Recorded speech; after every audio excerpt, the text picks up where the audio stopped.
The Baron of Broadcasting, the Clown Prince of Doom, The Bruce Collins Show, the new theater of the mind, The Bruce Collins Show.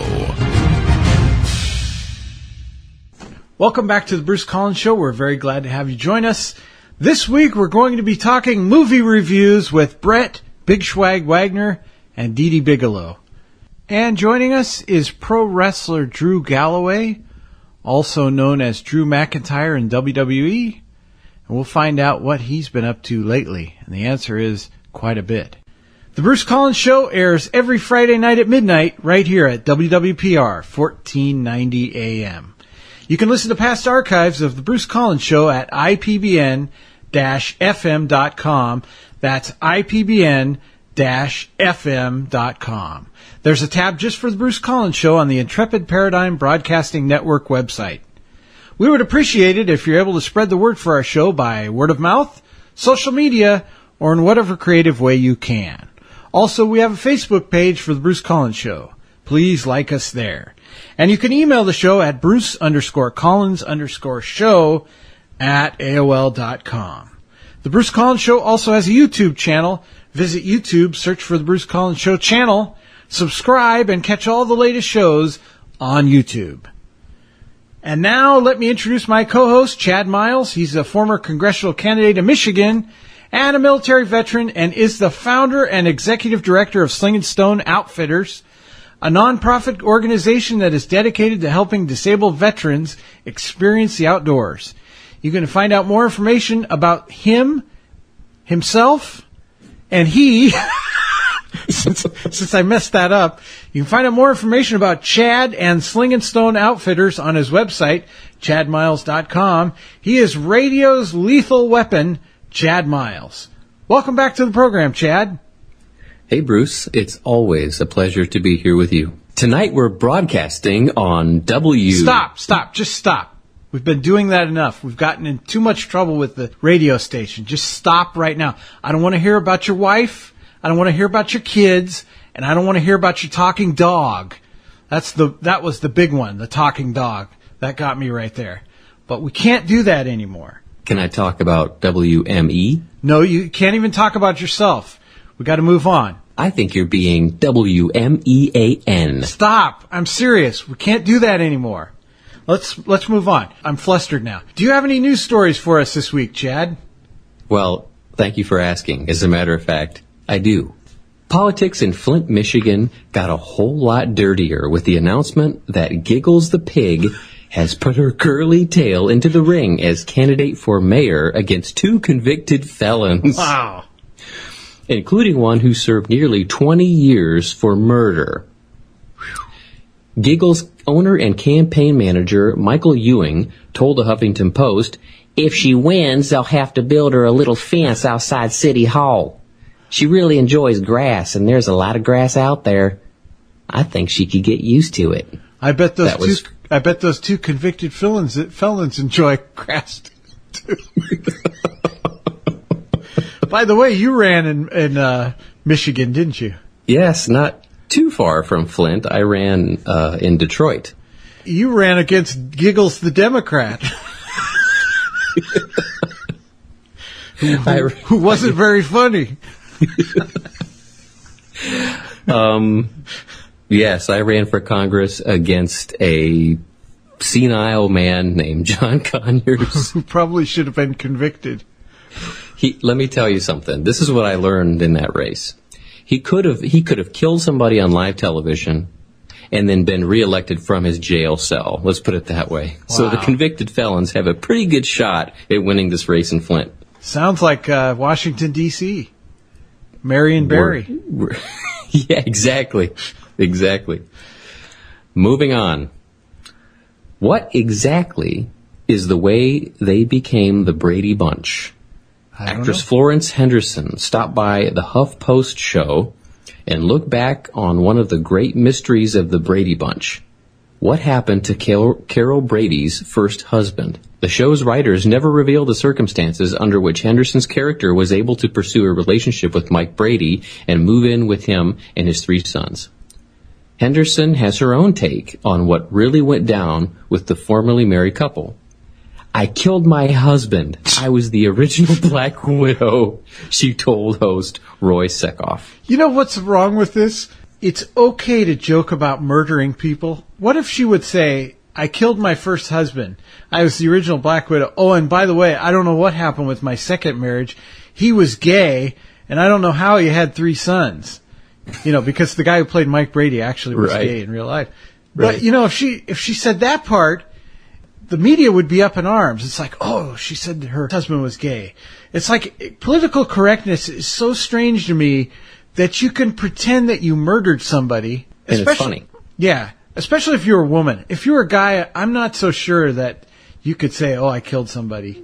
I killed my wife. We'll say kill my wife, yeah. Yeah, I don't think that would be permissible. But it's funny to me, and Huffington Post is very liberal, but she killed her first husband. But if she would have said, oh yeah, my second husband was gay, I sure have a bad track record. Or that's the bigger mystery is that, what you just said. Yeah. If she would have said that. And they would have said, oh, Florence Henderson, she's so intolerant. Yeah, but boycott Florence Henderson. But she murdered her husband. Oh, Florence Henderson, she's so funny. Very bizarre. The world is very bizarre. It is. Moving on. And this show is very bizarre. At any given moment. That's right. A British man is breathing clear after sneezing out a surprising obstruction from his nasal passages. Nice. About 6 weeks ago, something very unusual happened to me, said Steve Easton, 51. Now there again, they're giving away his age. Wait a minute, he's a British man. Hold on. Why does about 6 weeks ago, something very unusual happened to me. Yeah. Why do they care? 51. It's like stuff comes out of my nasal passage. I'm not 51. Yeah, I don't know. They always have to put, especially I've noticed the UK papers or the websites, they'll always put the age of the person. Yeah, but it's a double standard. You notice they didn't put Florence Henderson's age. Right. Or Giggles the pig. Florence Henderson, 85. Yeah. Giggles the pig, 3. Yeah, Florence Henderson, 85. I don't know how old she is. And her kid Greg Brady is 72. Oh. They're living together. Okay. Oh, dear. Yeah, I heard about some of that stuff. Anyway. Okay, British guy. About 6 weeks ago, something very unusual happened to me, said Steve Easton, 51. After a sneezing fit in late March subsided. Oh, this wasn't him talking, I'm sorry. After a sneeze. I picked a 5-pound booger. I couldn't get up. I picked a 5-pound booger and my head collapsed. It must have weighed 3 stone. After a sneezing fit in late March subsided, Easton discovered an unusual solid object in one of his nostrils. He discovered it. Like, how was he digging for it? I thought, what's this? It was the rubber suction tip from a toy dart gun, and it had been lodged in, listen to this, it had been lodged inside his head for more than 40 years. 40 years. So he was obviously 11. Yeah. I guess that is the age is relevant in this story. That is a serious sneeze. He didn't know what it was until he phoned his 77-year-old mother. She remembered taking him to the hospital when he was 7 or 8. Math. Because she feared he had swallowed the dart tip. According to the BBC. Yeah. Boy, he has a bad memory, and yet his 77-year-old mother remembered. Don't you remember when you were 7, you put that toy dart gun in your nostril? We were looking for that dart for days. Yeah. I was up to my second knuckle trying to retrieve it. Wow, that's some serious snottage. We even looked through your feces after we donated them to science. Wait, that's not on this week, Chad. Actually, this show is going to air before that one. Oh, spoiler alert, spoiler alert.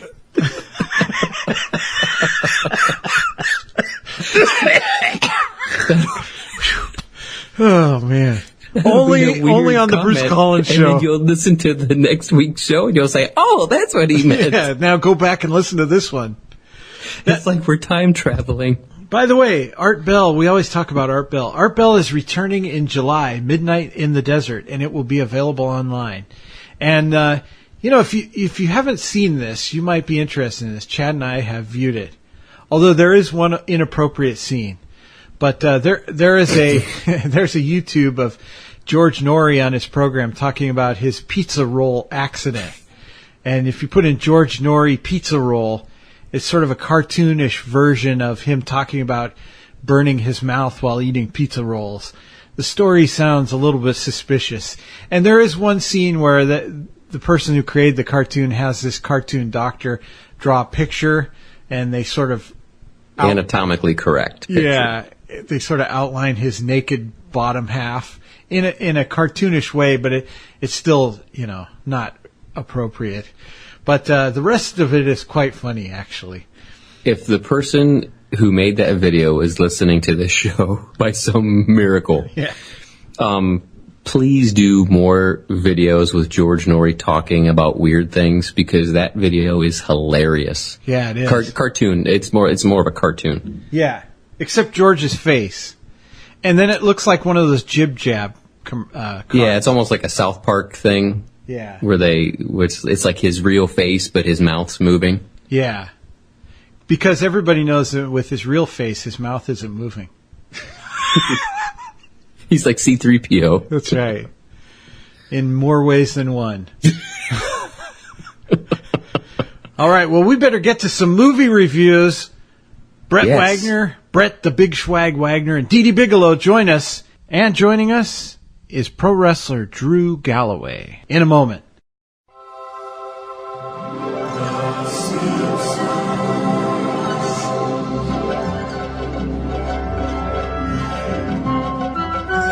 Mr. Burns, is that a smile on your face? Why, yes, Smithers, it is, indeed. You see, I've just come back from the Bohemian Grove. Gosh, sir, I wish you would have invited me. The Grove is no place for a commoner. Of course, sir. What, if I may ask, was on the agenda this year? We must destroy the Bruce Collins Show with Bruce Collins and his meddling co-host Chad Miles. How about if I release the hounds, sir? Excellent. Excellent.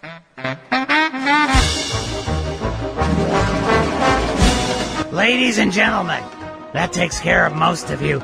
This is Krusty the Clown. When I'm not entertaining kids or eating one of my delicious Krusty burgers, I'm kicking back listening to the Bruce Collins Show. So make sure you join the fun, otherwise you're just another bozo.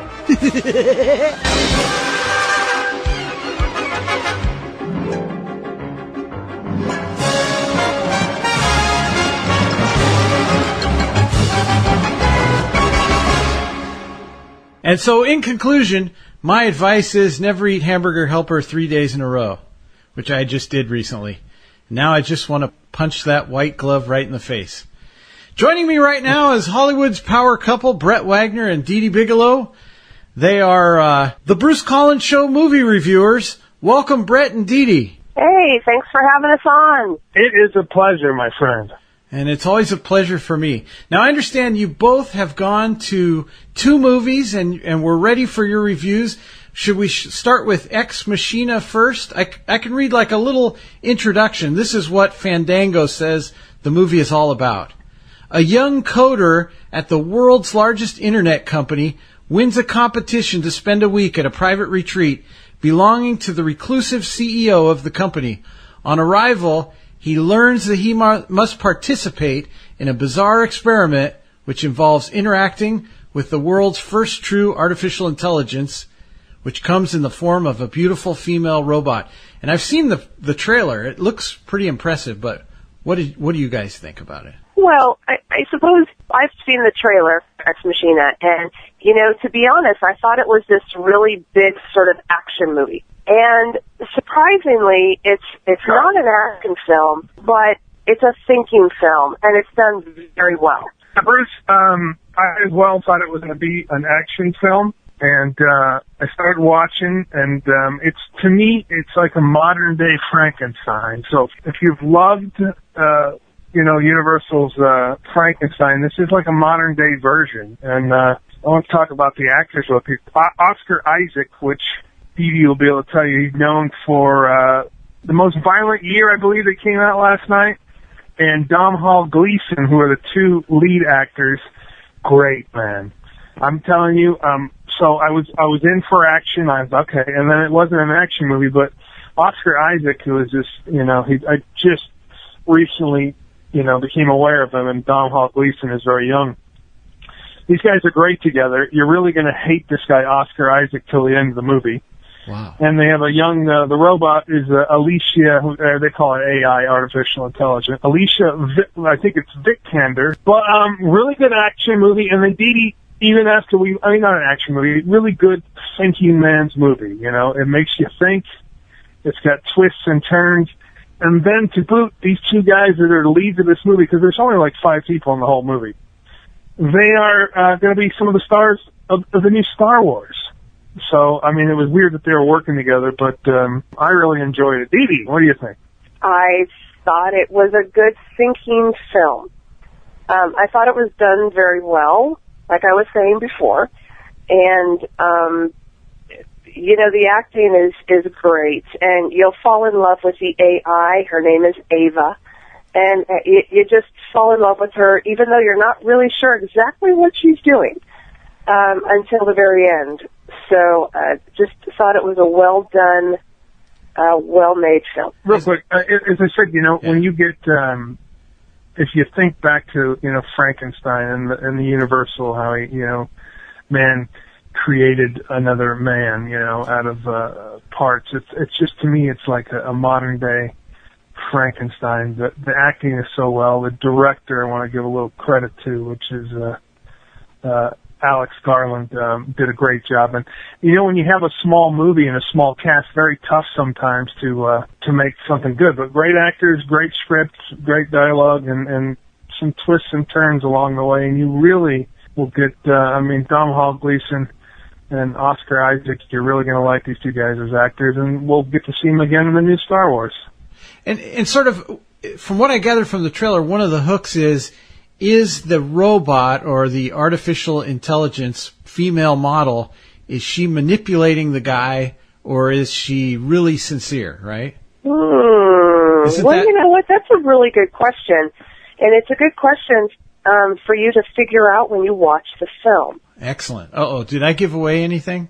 No, absolutely not. Good. That's just, look, I said, it's a small cast, so there's little nuances throughout the movie. This, like I said, this kid, he gets this chance to hang out for a week with the world's smartest man in the world, and that's basically, it's like if you got to go hang out with Bill Gates or something for a week, Yeah. And he's a smart kid, but he's obviously not as smart as the owner of this company. And then, what ensues with this artificial intelligence is it's wild. It's a good ride. It's a thinking man and thinking woman's movie. It's with all the action that's out there today, and especially when we're about to talk about Mad Max in a second. With all the action flicks that are out there, all the comedies, this is something that I think you can enjoy. You can go in and you'll be talking about it with your buddies later.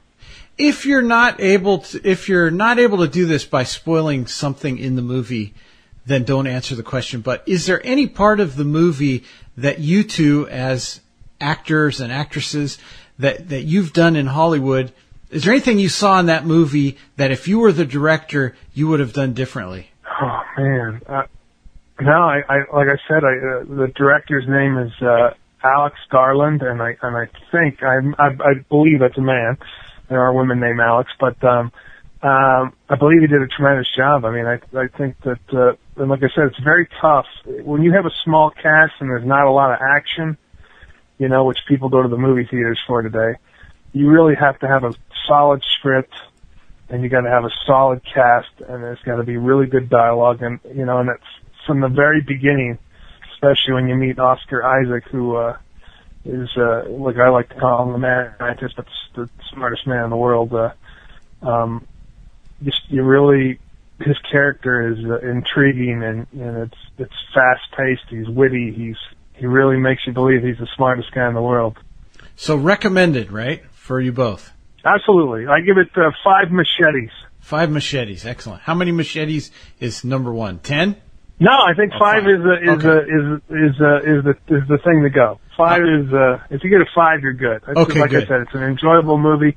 We'll go 1 through 5. Okay, I'm not up on my machete rules yet, but now I know. That's fine. Yeah. So another way. That's up to DeeDee. You would have to ask DeeDee if she gives it 5 Yes, machetes. DeeDee. How many machetes do you give it? 4.5. 4.5. Okay. So 4.5. That would be 4 machetes and 1 handle. Exactly. Okay, excellent. And if we were to put a tagline on this, it would be Ex Machina. Oscar Isaacs. There's never been an Oscar hated so much since Felix Unger hated Oscar Madison. Excellent. Sounds good to me. Perfect. Okay. That's pretty good.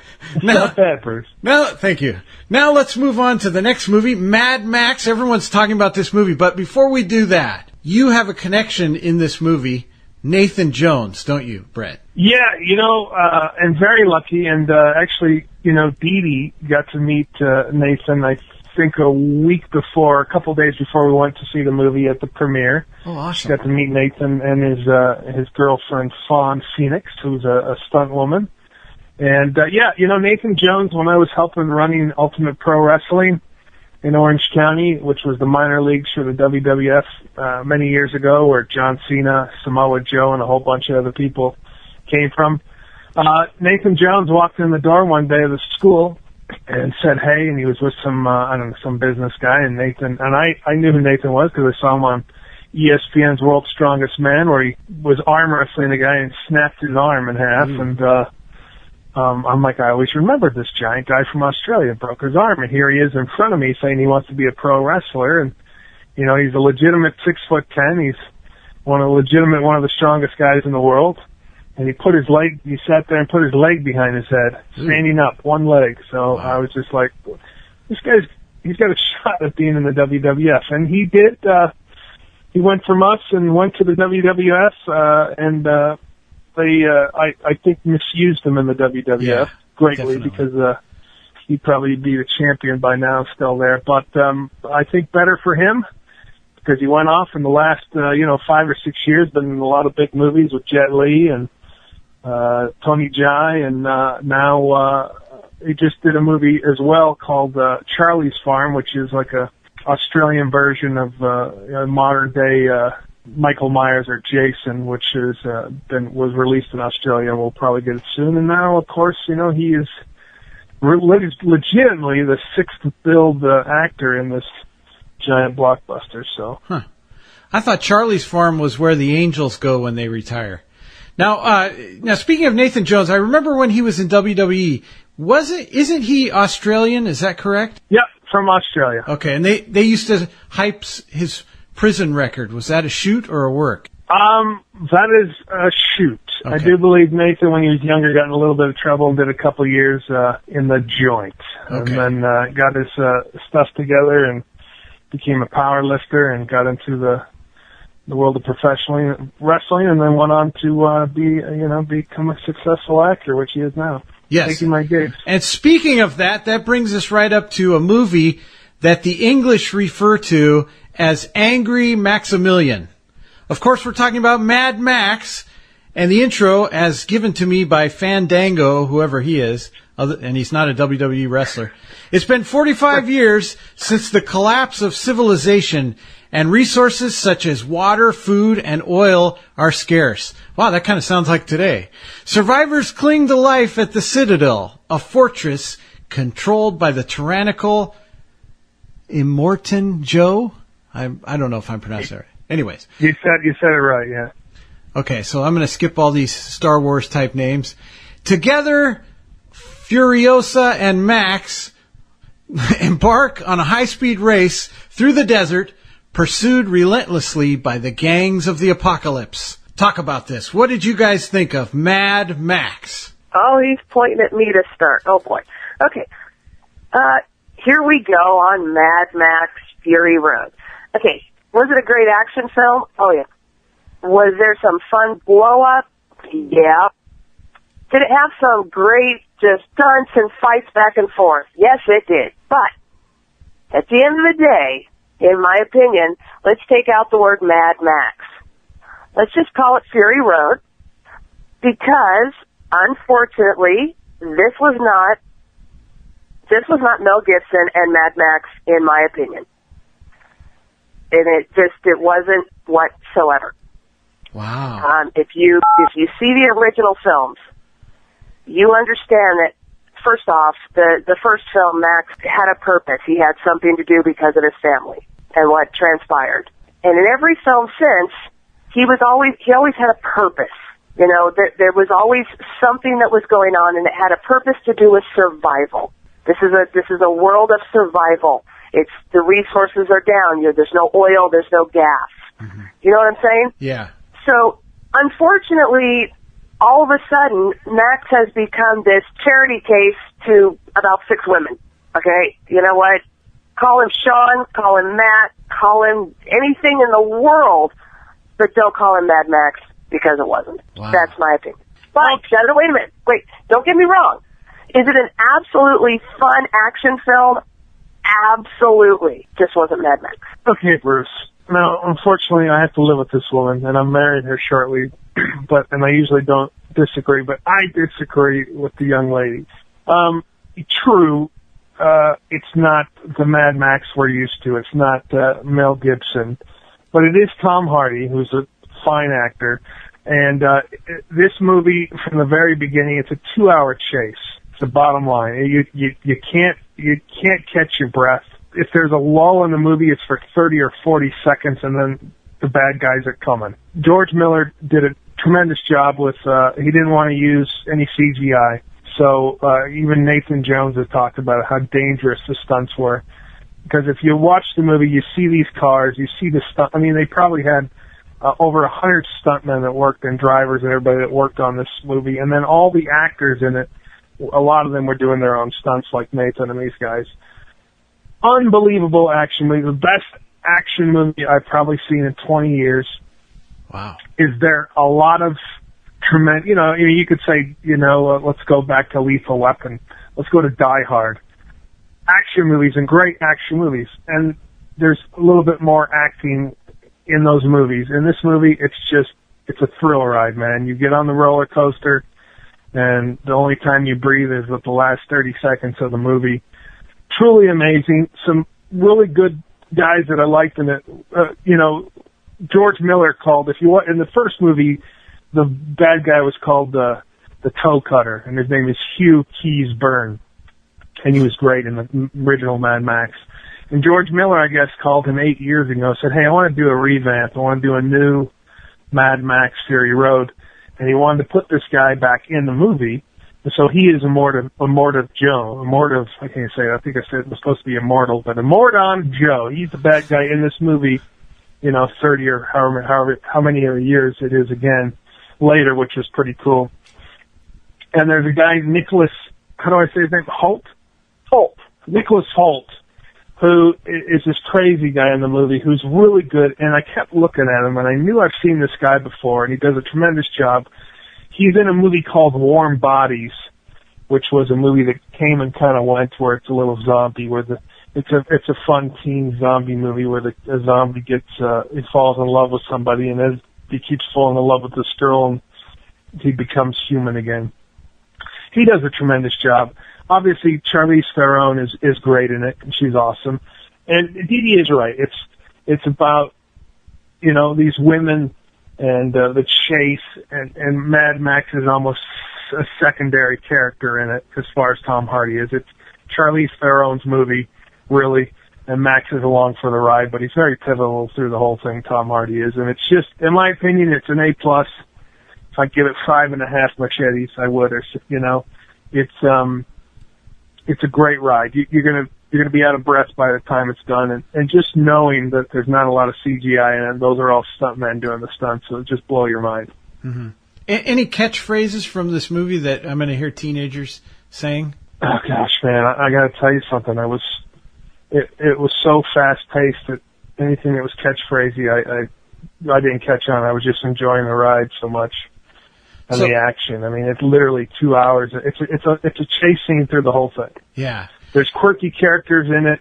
You know, you're going to like a lot of the characters in it. They're quirky. They're not in it. Some of them are in it for a little bit. Some of them are in through the whole ride. You know, Nathan Jones did a tremendous job. Got a really nice part in it, playing Immortal Joe's son. And Little Joe. You might catch it. Immortal Joe, yeah. You'll catch some of the other people that are in it. You may know who they are. You may not. But no, I gave him a Bonanza name. I called him Little Joe. Yeah, Little Joe. Yeah, I mean, you got to see it. Now, the weird thing is, and me and DeeDee both cannot, tough to accept that this weekend, and with all the money they spent on advertising for Mad Max, it came in a far second as far as what movie grossed more money this weekend. And I'll let DeeDee tell you what movie grossed $70 million this weekend, and Mad Max grossed $44 million this weekend. Okay, but before Pitch Perfect 2. Pitch Perfect 2. Now, Brett gave the movie 5.5 machetes, which I'm going to have to shave off a half a machete. Sorry, because there's okay, we give it 5. Yes, but DeeDee, how many machetes do you give Mad Max? Well, you know what? That's a hard call because let me do this. Okay, I'm going to give 5 machetes to Fury Road. Okay, I'm going to give 1 machete to Mad Max because I just don't think it was a Mad Max film. Yeah. I think it again. I thought, and I don't want to think anybody to think for an instance that I'm trying to diss Tom Hardy. Tom Hardy did an excellent job in the film. All of the acting was done very, very well, especially by a couple of the girls. We've got Abby Lee, we've got Courtney Eaton, and both of those girls are Australian models. They really haven't done much acting at all, and they both were phenomenal, and as well as was Zoe Kravitz. You know, they were all great. The movie is great. It's just not Mad Max. So let's just call it Fury Road, and let's give it 5 stars. Okay, here's the big pivotal in the corner question, where you can't get out of the corner unless you answer the question. It's Friday night in Tampa, Florida, and we're right here on WWPR 1490. People will be going to the movies tomorrow, Saturday. Which movie do they see? Ex Machina or Mad Max? And they only get one choice. What do you guys say? Man, they're 2 different movies. I mean, it's. I can't tell you. I can tell you this: if you are a little bit older and you're mine and DeeDee's age, and your date doesn't like the big fireballs and everything else, then you're going to watch Ex Machina if she's a computer nerd. If she reads a lot of books, I don't know what I'm saying right now, but I'll just keep blabbing.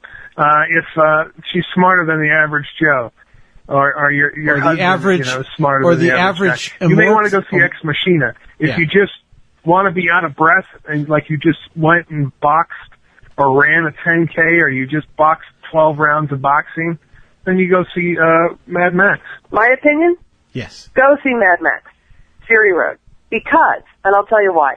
Because it's such a fun action film, you're going to want to see it on the big screen. Not that Ex Machina is not a good film, but you could save it for a nice, quiet night with candles and a thinking night with your mate, you know, but see Fury Road on the big screen because it's just too much fun and the sound is too loud and it really gets you pumped up and it really is fun. Excellent. Now, Bruce, let me tell you where we saw it, though. We saw it in 3D IMAX.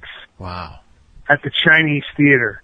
Ooh. And I've never enjoyed 3D movies. I just think it takes away from when you're watching the movie, stuff's flying at you on the screen. But IMAX 3D, and how much money, I mean, this movie must have cost hundreds of millions. They say I think it cost $150 million, but I got to think it cost double that. So it either cost $250 to $300 million to make this movie. They'll make it back, and then some.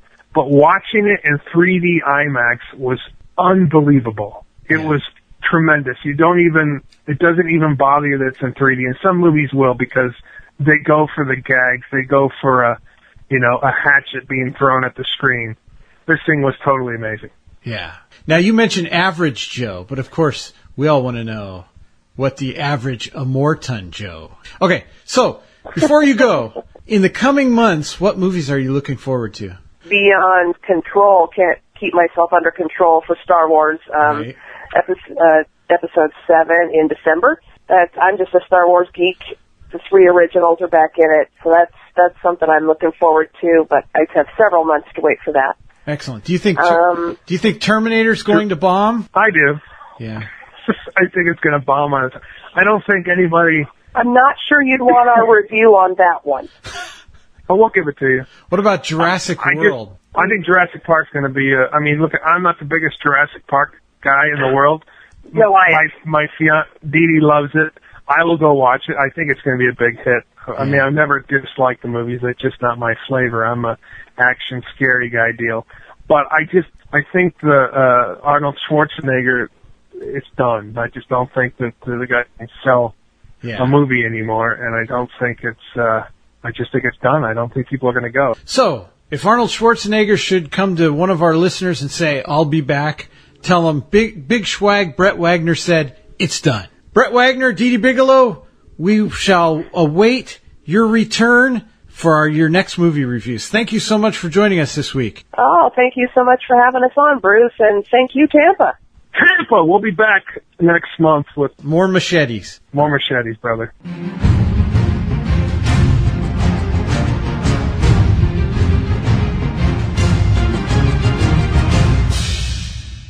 And joining us this week is Drew Galloway. Drew Galloway is a professional wrestler. He currently competes in Total Nonstop Action Wrestling, or TNA Wrestling. He spent many years in WWE under the ring name Drew McIntyre. He was a WWE Intercontinental Champion, and he also held the WWE Tag Team Championship with Cody Rhodes. Drew Galloway can be seen every Friday night on TNA's Impact Wrestling on Destination America.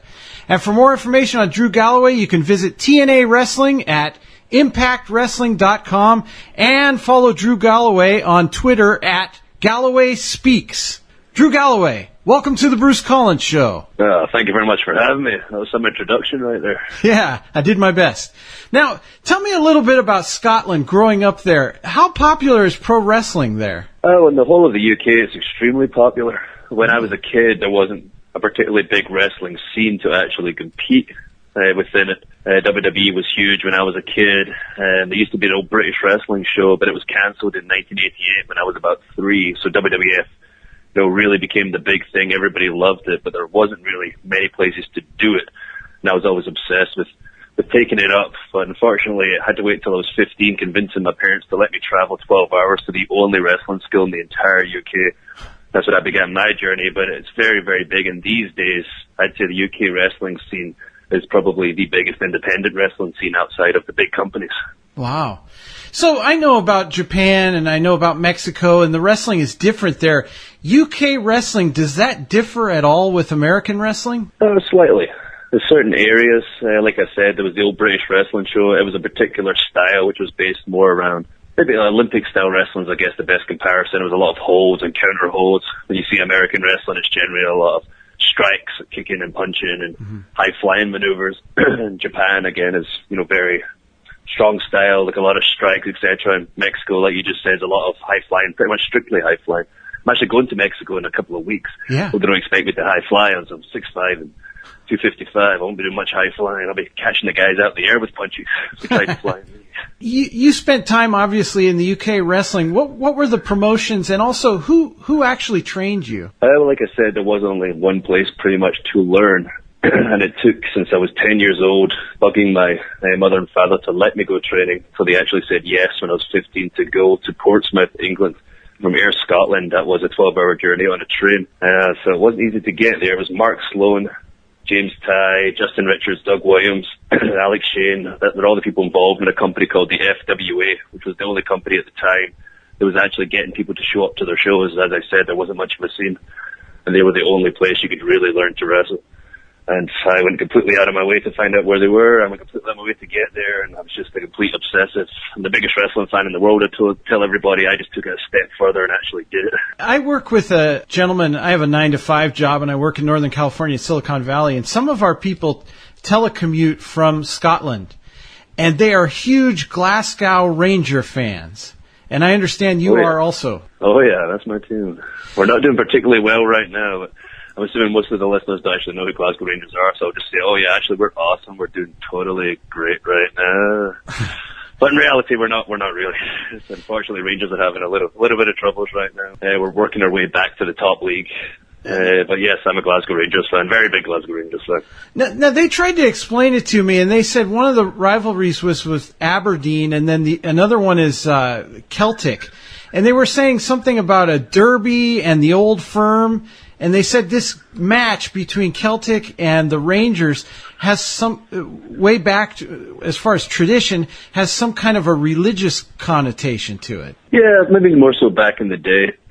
Like Rangers and Celtic, I guess, like the people that are looking to cause trouble, like look at it like Rangers are the Protestants and Celtic are the Catholics, and like they're just looking to cause issues. That's how it was for years. And if you look into it, you'll see all the whys and hows, and basically it's just the troublemakers looking for reasons to cause trouble. But these days, it's really not the case. It's just, that is the Glasgow. There's only two teams in Glasgow, and that's basically the rivalry these days. There's no religion behind it anymore. There's nothing like that anymore. It's just the Old Firm, like you said. It's just about who's the better team. And unfortunately, I can admit, first and foremost, I can say as a Rangers fan, Celtic unfortunately are the better team right now. The Rangers aren't doing too well right now. All I want is Scottish football to succeed.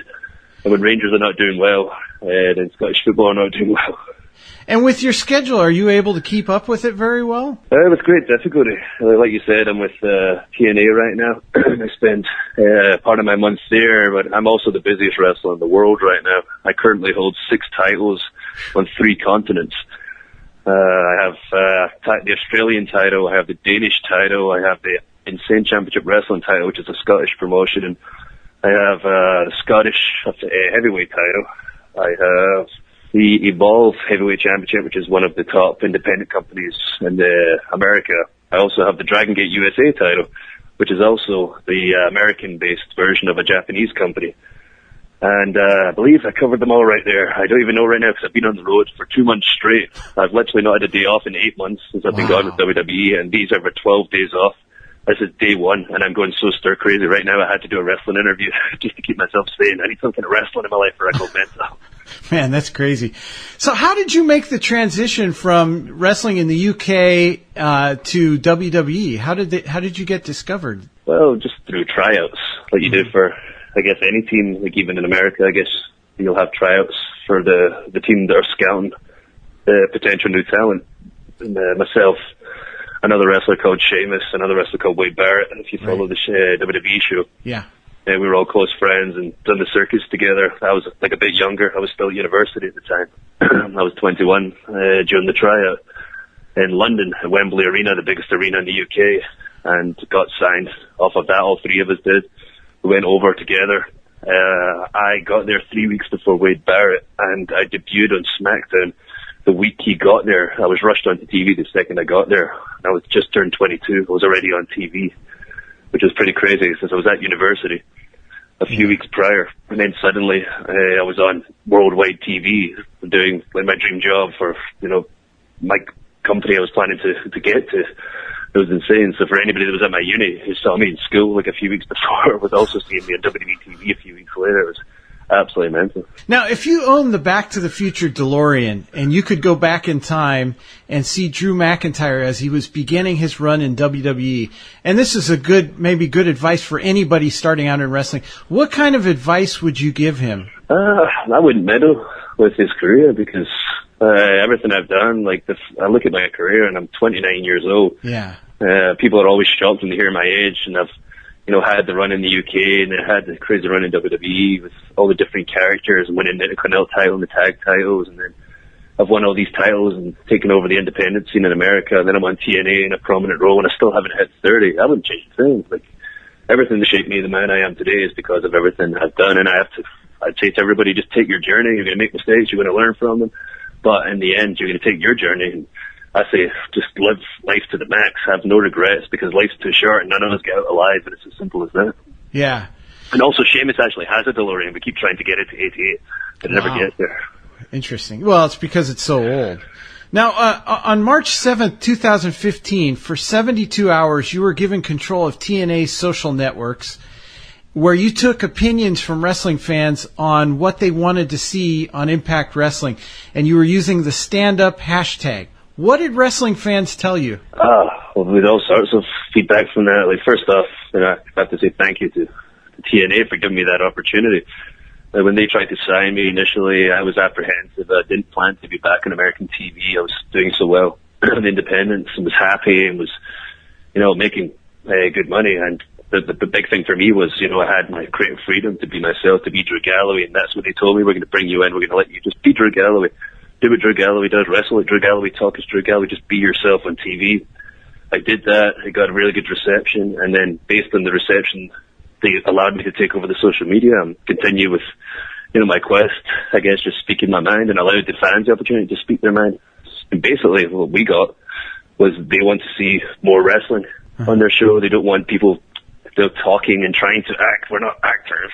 We're professional wrestlers. They turn on wrestling to, see some wrestling. Obviously, at times there's going to be a little bit of talking because that's how you connect with fans. It's how you, enhance the story. But you don't need to do it for 20, 30 minutes. Right. You can do it in a couple of minutes. People watch wrestling to see wrestling. That was a big part of it. And they like the high-flying matches. They want a couple more X-Division matches are called, where the guys are a bit faster and the high-risk style. They like to see a bit more of that. They want to see some more of the girls. There was a lot of things, and the company was working with me hand in hand. It wasn't just them doing it and saying Drew's doing it and they were doing it on my behalf. I was literally hands-on the whole time. I wanted to make sure it was my words, and it was, everything coming out was how Drew Galloway feels. And we worked hand in hand, and they got all the information, and now they're implementing it on the show. And as the weeks go on, they're literally implementing all the feedback they got, and they're listening to the fans. So I tell the fans all the time, but don't go in an internet forum and complain. Don't tell your friends that shows are complain, because that doesn't do anything. You're not going to change anything. Like right now, TNA are giving the fans an opportunity to change the product, to get on the show where they want to see. And I'm the biggest wrestling mark there is. Like I told you, I'm the one that took it too far and started doing it. And I feel the same way generally. If I agree with something that someone tweets me, I'll tell TNA, and I'm not shy to speak my mind ever. That's maybe a detriment to my career at times, but I'm not afraid to speak my mind. And if someone tells me something I agree with, I go straight to management and tell them.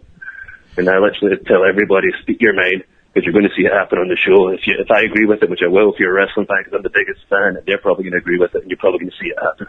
Yeah. So speak up and stand up. Do you think the internet, though, has been good for wrestling or bad for wrestling? It's hard to say. But as technology advances, products are going to advance. If you don't advance with technology, then you're going to die. Yeah. Basically, so it's just different. Right. As I've seen it change, I've been fortunate. When I came into WWE, as I say, I came straight from university. It was like MySpace. That was like the big thing when I first came over to America. And then I watched technology grow while I was with WWE. I grew up in America. I was 20, just turned 22 when I got here. But, the years that shaped me was the years I spent in WWE and the years I spent in my 20s in America. And I watched technology advance, and I watched the company, implement them and see the significant growth because of social media. And thanks to social media, when I was gone from WWE and the huge Twitter followers I built, and my fans are cult-like, they always stick up for me, stand by me no matter what, and I love them for that. And they came with me, and I told them on social media, thanks to the power of social media, you can follow me on my journey. And like I said, I went around the world winning all these titles, saying I was going to do all these big things, went on Jericho's podcast, told the world I'm going to become the biggest wrestler in the world, and you can follow me thanks to the power of social media. So for me, it's been a huge thing.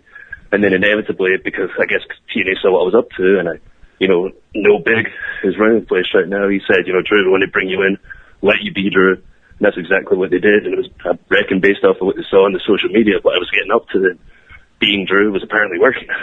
Yeah, I mean, in that respect, I guess it's been good. And I think most wrestling fans are pretty cool, but there is a small faction, and I was a huge fan of Jake the Snake Robertson. I've had him on this show probably 5 or 6 times, and for instance, some idiot will report that he's died and his family will read it. And it's just insane, some of the stuff that goes on in the name of reporting professional wrestling. And I guess, from that perspective, I kind of wish kayfabe was never broken, but, what can you do? But anyways, I interviewed a couple months ago a Hollywood actor / comedian. He has a lot of bit parts and things like that.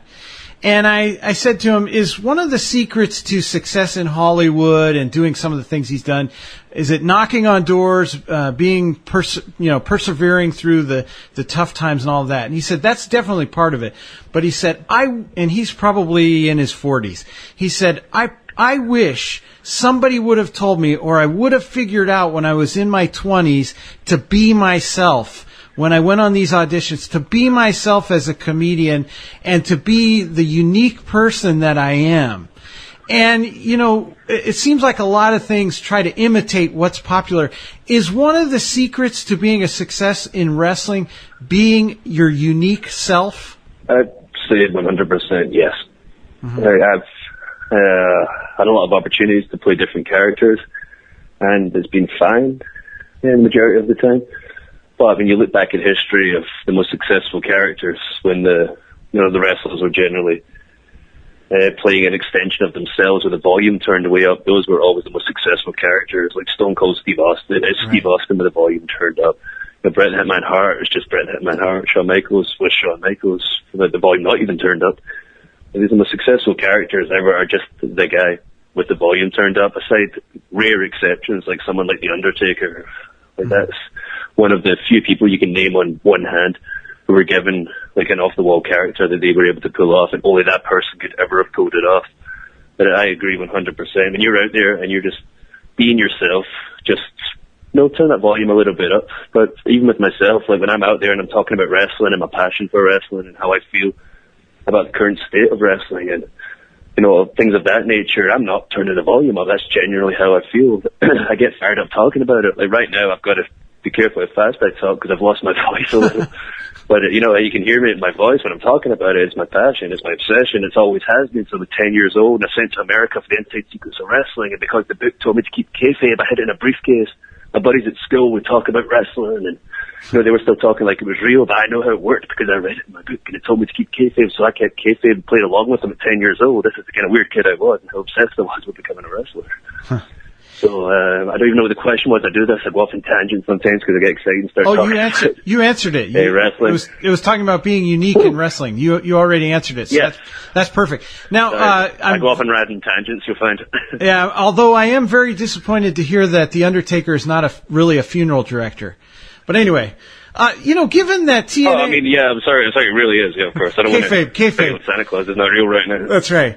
Now, TNA, WWE, Lucha Underground, Ring of Honor, they're all on television. So are we looking at a wrestling resurgence right now? It's a very exciting time to be in wrestling, 100%. Excuse me, when WWE bought over WCW, ECW folded, the wrestling outside of WWE has, suffered a lot since then. But over the past few years, a few companies have started building up the roster, and people have started to realize if you try to go head-to-head with WWE, you're going to lose. Why create a second-rate WWE? You cannot compete with WWE. It's that simple. Mm-hmm. Vince created the modern-day wrestling scene the way it is, sports entertainment, etc. If you try to make a second-rate sports entertainment, you're going to lose. You have to be creative. You have to think outside the box. Yeah. Just go back to basics. He's created sports entertainment. Have a pro wrestling show. Lucha Underground completely different to Ring of Honor completely different to TNA. Create something that makes people go, ooh, what's this over here? Said, I know WWE's here, I know what WWE is, I know what it's about, but hey, this looks interesting over here. Ooh, what's going on over here? Ooh, what's going on over here? And suddenly, wrestling's cool again. It's all these different options, and people are like, wow, I checked out this show, but I saw this show, and I saw this show, and these characters were here, and this kind of wrestling was here, and this high flying was here. There's just so much going on right now with wrestling. It's such an exciting time to be a wrestler and a wrestling fan. But, I think we're due. Like, we're never going to have a boom period like when Stone Cold was popular again, just because of the way television is, etc. But I think we're due for as close as we can possibly get to a boom period. Excellent. For wrestling, and that's going to be a cool time. Now, I know your voice is thrashed, so I just have two really quick one-word answer questions. Number one, is Nessie real or fake? 100% real. Okay. Which is better, Walkers or Petersons? Walkers. Okay. And some people will have to look up that question and see what it means. All right, Drew Galloway, one of the best wrestlers out there right now. He's on TNA's Impact Wrestling. Check it out Friday nights on Destination America. You can visit Drew Galloway on Twitter @GallowaySpeaks. And you can visit TNA Wrestling at ImpactWrestling.com. Drew Galloway, thank you so much for joining us this week. I hope you can join us again sometime. Anytime you can have me, and I guarantee my voice will be back to 100% Scottish accent next time. I don't even know what it sounds like right now. Awesome. Thank you so much for joining us here at the Bruce Collins Show, where you can find us every Friday night at midnight here at WWPR 1490 AM. Remember, God loves you. We do too. Don't give up.